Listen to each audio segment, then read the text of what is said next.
Hey, good morning, GHSA high school football officials.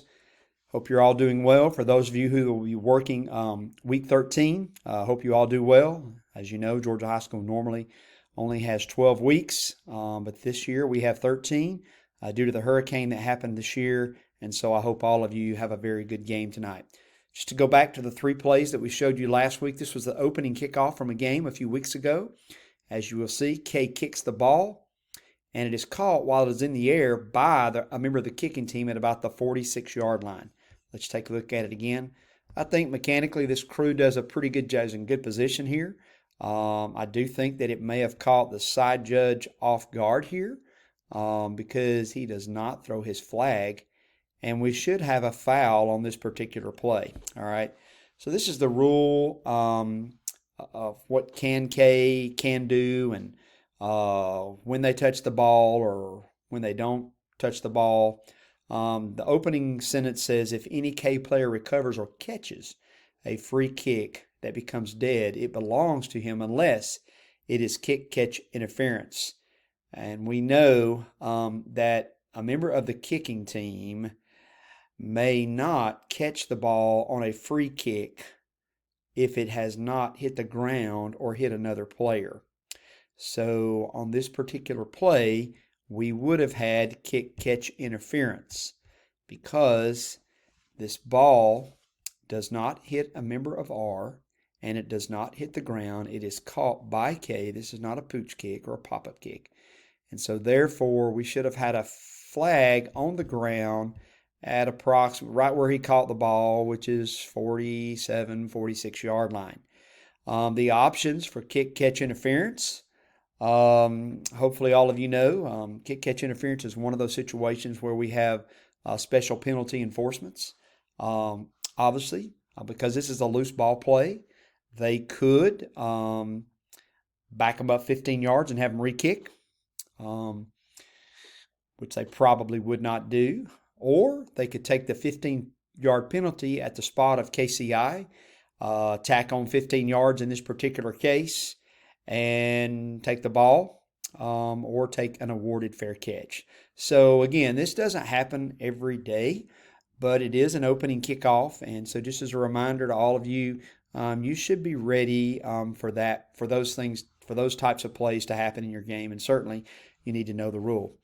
Now this is a play here that we had where we had a blindside block at about the 31-yard line and by the member of the receiving team, and then we had a personal foul face mask on the runner. So we have two live ball fouls on a free kick, one involving R and one involving K. All right, so let's go to the rule on this. This is 10-2, I believe, is the rule. It's multiple fouls and double fouls. And what we have on this particular play is a double foul. So if each team fouls during a down in which there is no change of team possession and the play does not have PSK, the team last gaining possession may retain the ball provided the foul by that team last gaining possession is not prior to the final change of possession, which we did not have. The team last gaining possession declines the penalty for its opponent's foul other than the non-player or unsportsmanlike. So in this particular play here,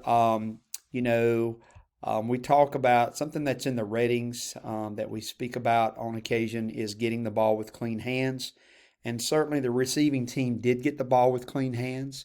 So on this particular play, we have the blindside block that transpired at about the 31-yard line. I think I may have said the 36 initially, about the 31-yard line. And then we have the personal foul face mask. So in order for R to keep the ball here, they would need to decline this personal foul face mask that we have at about the 44-yard line and accept the penalty for the blindside block at about the 31, back them up 15 yards, and it'd be 1st and 10. If they do not, then we have a loose ball play, and we have to go back and we have to re-kick. So again, Just an interesting little play to discuss and talk about, understanding, getting the ball with clean hands, etc., etc. Now I know this particular play floated around Facebook, I believe. I don't have Facebook, but I heard several people talking about it. This was a 4th and 1 situation, so let's go back. Let's go back here. We're 4th and 1, and it looks like this team in red or black is they're looking to the sideline. The person that was in behind, like the guard, takes a step over, takes the snap, and goes up and achieves the line to gain. So the question is whether or not this is legal. So I ask you, what is illegal about it? There's no one moving. Everyone is set. It looks like we have a legal formation. Yes, the players are looking toward the sideline, but that happens on almost every play that we have. Now, the player that moves over and goes under center, do they get set for a second or long enough? I believe so. So, in the opinion of myself and several others, there is nothing that is illegal about this play that we could call a foul for. We could not rule this as deception. That is talked about in 964, I believe, where we sometimes see something that maybe pretends to be a substitution, but this is not the case here. They're just looking to the sideline.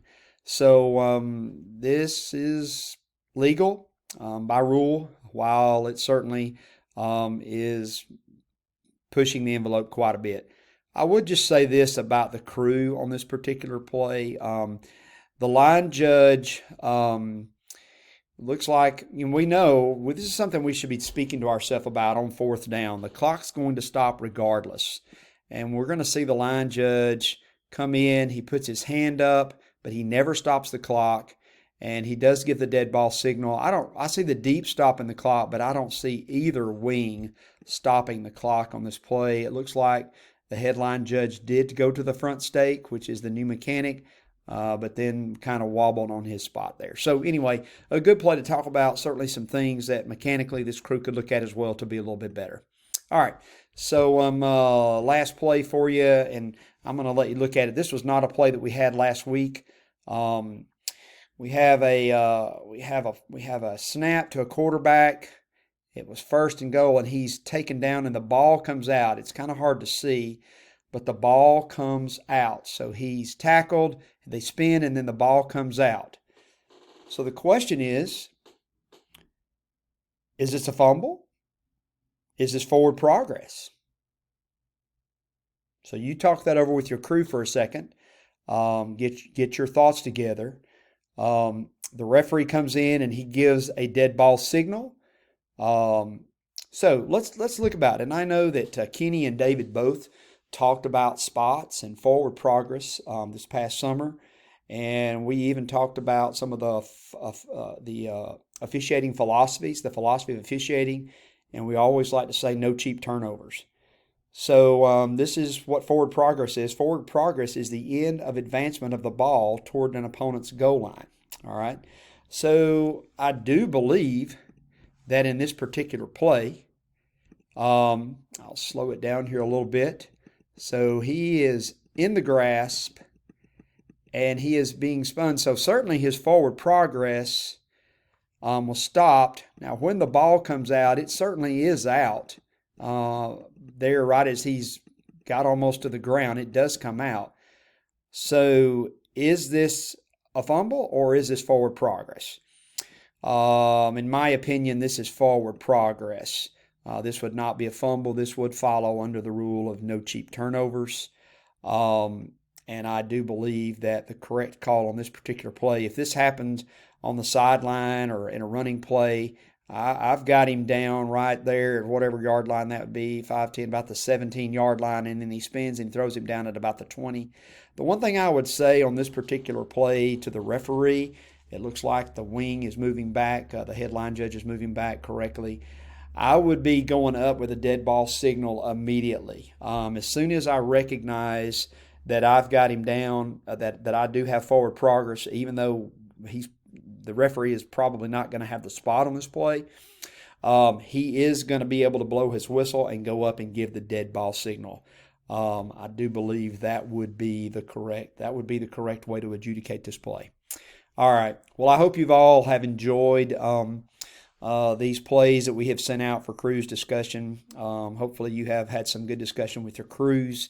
And man, I hope that for those of you who are going to get the opportunity to work playoffs, whether it's on an evaluated crew or whether it's just to get a playoff game, man, I hope you enjoy it. I hope you enjoy the ride, look forward to the journey, and hopefully somebody on your crew or one of you will make it to the final destination. But looking forward to the postseason. A lot of good games out there, a lot of good teams we're going to get to see, and just really, really look forward to that. Hey, hope you all have a happy Thanksgiving and a Merry Christmas. And we look forward to seeing all of you this summer at camp whenever football rolls around in June. So God bless you guys. Have a great day.